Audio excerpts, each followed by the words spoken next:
Hey guys, just doing a video on how to do macro photography. So I'll just run through some of the gear I use. It's pretty cheap, basic sort of gear just to get you started into macro photography. It's not too expensive really if you know what to get. So yeah, let's run through the gear. The lens I'm using is just a Canon 50mm 1.8 lens, just a prime lens. Now with this lens, just by itself, you're not going to be able to focus very close to subjects just by itself, so that's where I use these extension tubes. So they're basically just a set of rings all stacked together. They just come on and off, just like that, which allows you to get the lens further away from the camera body to have a minimum focus, better focus in distance. And there's hollow, and so your lens just mounts just onto your extension tubes like that, and then the extension tubes just mount onto your camera body like that. Also, I also use a reverse ring. It's just pretty much just an adapter so you can mount the lens on back to front. So it threads onto the front filter thread of your lens, just like that. And then this end, you can either clip it directly to your camera body, or you can add it to your extension tubes for more magnification. Just like that, that's all hollow. Now the downside to using extension tubes, well, these ones that only cost $4 and they're pretty cheap, but you lose ability to be able to autofocus. So you have to manually move your camera in and out to the subject to get it in focus. I'll show you that soon. You also can get more expensive ones, about $150, which lets you be able to autofocus. But yeah, I've only got cheap ones here. You do lose quite a lot of light with the extension tubes on, so I always use a flash when I'm using my extension tubes. Now the flash I'm using is a yongnuo 565EX flash. Just a cheap flash you can get on eBay for about $150. So it's pretty cheap gear. The lens is only about $100 on eBay, the lens by itself. Extension tubes only cost me $4, and the reverse ring about another $2 or so. Now with my flash unit, I use a homemade softbox sort of thing, just to disperse the light more, have a larger light source, because the larger the light source to your subject, the more softer the light's going to be. So with my diffuser, all it is made out of just a Tupperware container with a bit of fabric over the top of it, just to spread the light out evenly, and yeah, it's just taped on a bit of gaffer tape. I've just lined the inside of it with just a bit of aluminium foil to make it more reflective inside, and also just a bit of foam I've just shoved in there just to help disperse it a bit more. Yeah, just pushes in there and just like that. Now this just goes over the top of the flash,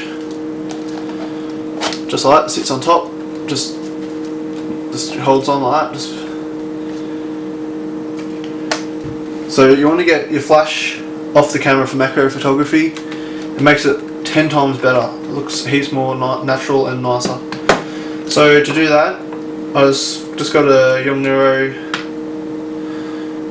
off-camera hot shoe cord. It's just cheap, about $15 on eBay. And all it is this end goes on top of your camera on the hot shoe. This other end, you slide your flash in,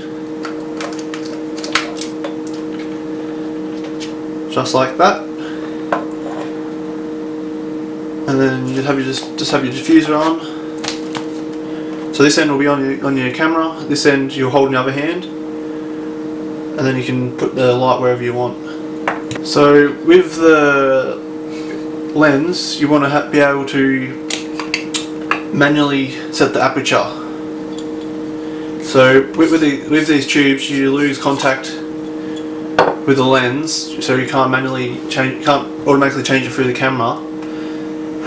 So you want to manually set it before you put it on the extension tubes. So you see right through there, you can't see the apertures, it's like wide open. So I'll show you how to set that in a moment. Okay, so I'll show you how to manually set the aperture on your lens before you put on the extension tubes. So I'll just switch cameras, because I was just filming with the 550D just a moment ago, so I'll show you how to do this. So you get your lens, just mount it on your body like you normally would. Just how you normally have it on there. Now switch it on. Now I usually set my aperture to f8 for macro photography. It's still very fine depth of field, but you're gonna lose a lot of light if you go any higher. And yeah, that's what I just set it at. So as you can see, I've set on my camera f8 in manual mode. Now you want to flip your camera upside down, and you see the depth of field preview button just here next to the button that dismounts your lens. So you want to hold that in at the same time as you take your lens off. So you hold the depth of field preview button in,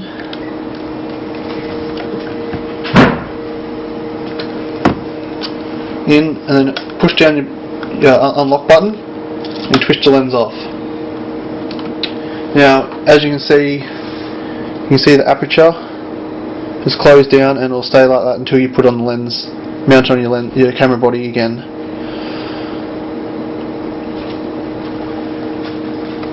Okay, so I'll show you how to put all this stuff together to be able to shoot. So we've already set our aperture on our lens.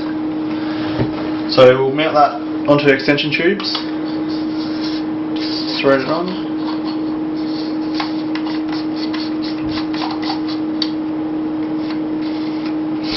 Just like that.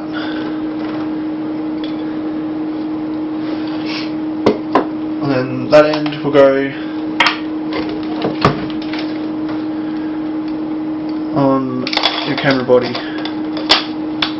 just like that.